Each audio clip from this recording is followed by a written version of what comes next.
Tonight is Tensie with Network.tv. I am here at the Beverly Hilton Hotel for the 3rd Annual Nobel Awards. This is a special evening because the awards that are made tonight were done by children in the Los Angeles hospital. We are all about celebrities and the movies and the entertainment industry that they're in, but tonight it's about how are they giving back. And many celebrities represent causes such as hunger, homelessness, devastation relief, and healthcare and veterans. So stay tuned and follow me on the red carpet. See, I am sweating so badly. We can't even tell. You're glistening. You're so beautiful. Thank you. So tonight is all about giving back, and you are a part of the Robin Williams Fund in legacy of your dad. What do you find most rewarding about helping others and giving back to the community? Well, I think the thing tonight, and we're actually giving to the Challenge Athletes Foundation, which is creating the fund in Dad's name, which is really important because it's not, my family didn't make a fund for Dad. The Challenge Athletes who worked with him for over 10 years, and he did so much work for them because he loves what they do.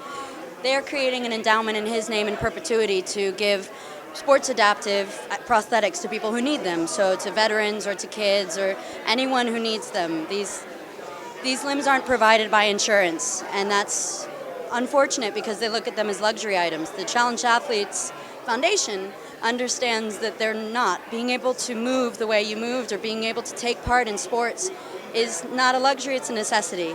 And so what they do and what Dad would bike every year for and would raise money for is that reminding people that just because someone is, has lost legs or arms or anything, knowing that they're going to be okay, that you can continue to have a great standard of life, no matter what doctors might say that, that might not happen again. No, he would go and there would be guys in wheelchairs. Dad did this once with an Army Ranger who was injured. He told him he wanted him to compete the next year, so he sent a bike to him, and he did. And so he came back and he biked the next year. So I'm really glad to be here because I'm not a good biker, but I will do what I can in Dad's stead. Well, thank you so much and enjoy your evening. Thank you, guys. Thank you. I'm excited to be here this evening to support this cause about giving back. I am. It's really great. I mean, the Nobel Awards are so generous. It is sort of like they give awards to people for doing charity, so that seems a little weird sometimes. But they really put their money where their mouth is. They donate as well, and they donate to these different charities. They bring all these people together that raise awareness for the different causes, so it's really sort of a win-win all around. Is this your first year attending the Nobel Awards, or have you attended previously? No, this is my first year.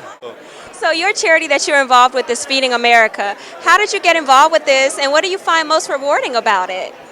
Well, I got involved with Feeding America through a guy named Joel Goldman and a lady named Renee Jones, and they just invited me to help them with their name change. They were changing from America's Second Harvest to Feeding America, so just that little involvement led to like 3 years of us really working hand in hand together.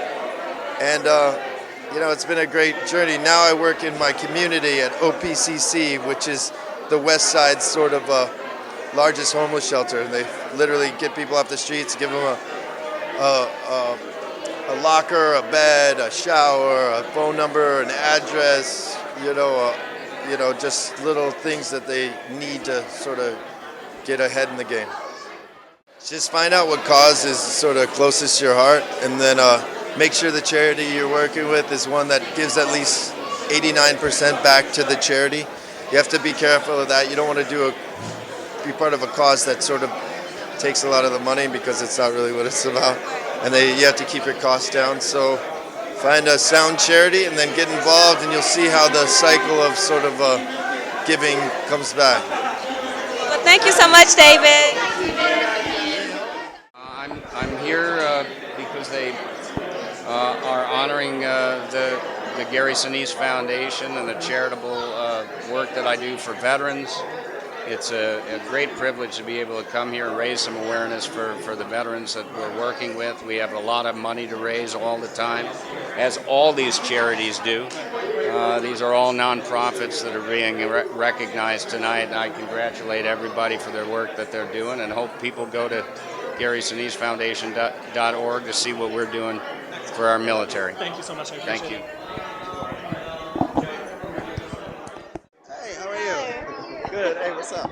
I am here with the legendary Eric Benet. How are you? Good. How are you this evening? I'm good. I'm really happy to be here. celebrating all these humanitarian efforts of all these wonderful people here. And I can think of no better reason to celebrate.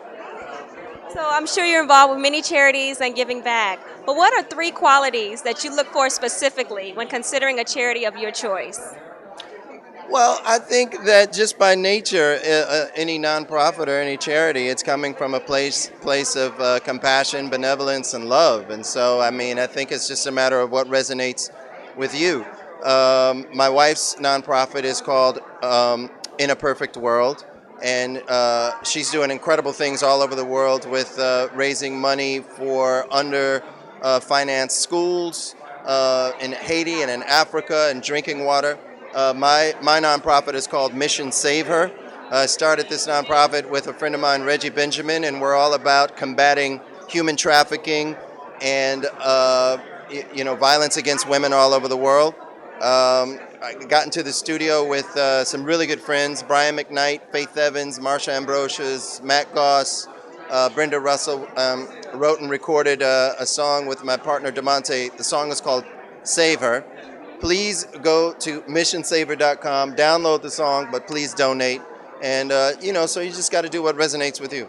So how do you use your music to help heal and bring calmness and tranquility to this sometimes untranquil world? Well, there's no better powerful tool from God than I think first love and then music. And I think, like I said, with Mission Saver, it was all about trying to write a song that just felt like it would resonate in people's hearts and try to raise awareness about the horrific statistics that are going on all over the world with human trafficking and sex trade, and it's more slavery now than there ever was in history, which is pretty sobering. So, I mean, and if anything can combat that, it's going to be music.